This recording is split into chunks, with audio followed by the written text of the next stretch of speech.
Hey, my friends, it's Matt. This is the 10-Minute Bible Hour podcast. I hope stuff's going awesome for you, by the way. It is very springtime here where I am at, and everything is beautiful. It all smells great. It all looks great.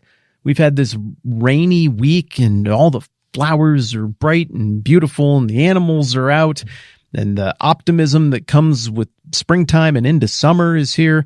I just love it. I hope that you're experiencing some of that as well. If you listen to this deep in the Southern Hemisphere, I'm really sorry I just said all those things. It's probably not having the desired effect on you, but, your time will come.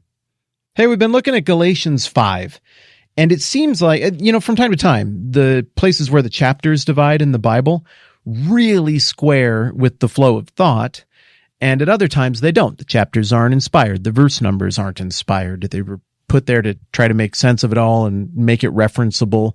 And this might be one of those places where the positioning of the chapter break a little bit messes with the flow of Paul's argument. I would like to suggest that it might be better to have Galatians chapter 5 end at Galatians 5:12, and then a new short Galatians chapter 6 start right after that, and then where Galatians 6 starts, Galatians 7 starts. It's confusing. Let me just explain what I mean.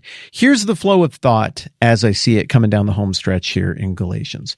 Paul makes all of his appeals about his own credibility, about what the gospel is, about the ineffectiveness of human effort to gain right standing with God in the first place.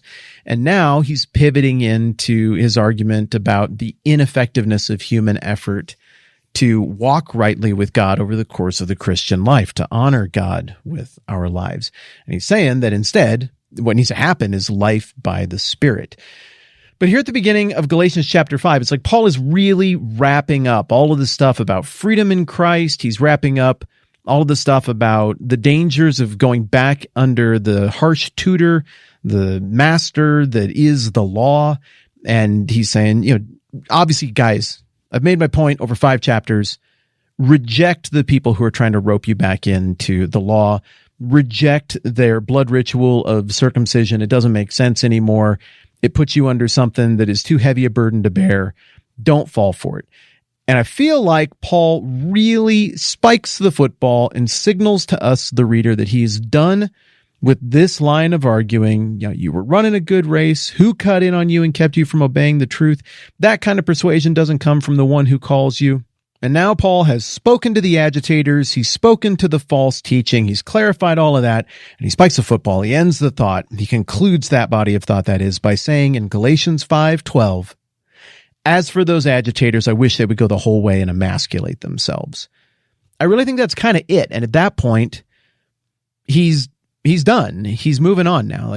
Think about how you talk with people when it's a heated thing, or when you have gone on and on, talking in circles about a frustration or a thing that somebody you care about has been going through. And you finally get to that point where you're like, you know what? Here's my last word on the matter. That's it. Now, moving forward, what do we do next? That's what that phrase feels like to me conversationally. So I think it would be great if there were a chapter break right there after the chopping verse. As for those agitators, I wish they would go the whole way and emasculate themselves. Because what starts next is this block of thought we've been working on for weeks now, which is the one where he's like, okay, but enough about them and what they taught and what they got wrong. We've straightened out their bad theology. That's all taken care of. Let's talk about you guys now, the recipients of this letter. Yeah, the agitators were bad, but you guys are being horrible to each other. Apparently there was huge strife in this church. And so if we started a new chapter right here in Galatians 5:13, that would make a lot of sense. You, my brothers, were called to be free, but don't use your freedom to indulge the sinful nature. Rather, serve one another in love. The entire law is summed up in a single command. Love your neighbor as yourself. If you keep on biting and devouring each other, watch out or you'll be destroyed by each other. That's a very fleshly image there, by the way. Like people straight up biting at each other, eating each other, devouring each other. It's almost like a dark, evil, twisted up mirror world version of communion in terms of the imagery there. Yikes. But even though I think it might be good to have a chapter break right there, and for those verses I just read to be the beginning of, call it chapter 6 or whatever, That doesn't mean it's divorced from everything that happened before. This flow of thought is coming right out of what Paul's been talking about the whole time. And I think the question he's in part anticipating here is, okay, Paul, well, if we're not under that anymore, and the law isn't going to be what checks our bad behavior and restrains and restricts our darker impulses, then what's to keep us from doing horrible things now? And here's Paul's answer. So I say live by the Spirit.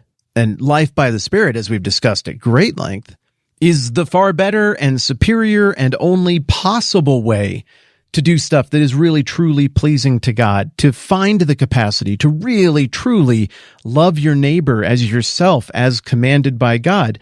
And when you do that, that is someone walking by the Spirit, all the stuff that the law is trying to restrict but can only do so much on is now actually dealt with and pushed to the margins because life by the Spirit is so complete and it's so consuming.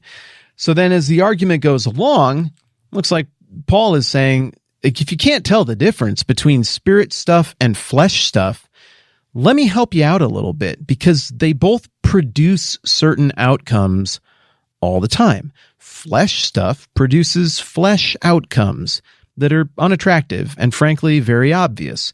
Spirit stuff produces spirit outcomes that are beautiful and redemptive and demonstrative of the character of God and the values of his kingdom. And both of them just kind of happen. They're the natural outflow of a given thing. I'm tempted at this point to go into some clever pop culture analogy or some story from my childhood and be like, hey, bro, check it out. This one time when I was a kid, I did this thing and it produced this thing. Get it? But why would I do that? There's already a perfect metaphor right here. Paul uses it when he brings up the idea of fruit. If a tree that is genetically disposed to produce a kind of fruit is rooted and nourished by the right stuff, it's gonna produce that fruit. It can't help it. It just does it. It's always going to do it. There's a time in the New Testament where there was a fig tree that was supposed to produce figs and it didn't. And famously, Jesus was not impressed with it. Like, what's the point? It doesn't do what it's supposed to do. Something is broken about this. But as a rule, a tree will be betrayed by its fruit. What it is, you'll be able to figure out real quick based on what comes out of it. So in light of all of that, Paul starts by giving us a real helpful, real simple list of stuff that is destructive and born out of the flesh. The old NIV says the acts of the sinful nature are obvious, and then it goes on to list them. The ESV and more recent translations render that the acts of the flesh are obvious. And as we've discussed, probably acts of the flesh better characterizes the argument that Paul is making throughout this thing. I'm not trying to pick a fight with Bible translators. It just seems evident to me. So tomorrow, and I know I've been promising this for like 3 days now, but tomorrow we're going to go through bit by bit this list of stuff that if it happens, this isn't hard. It's not hard to know where that's coming from or why that happened.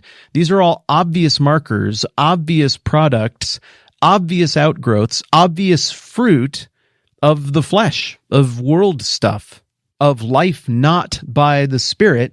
And the list is a doozy, and it does include the O word. You're going to be thinking for a minute about what is the O word. That'll be fun. And just ruminate on that. Okay, I'm Matt. This is the 10-Minute Bible Hour podcast. Let's do this again soon.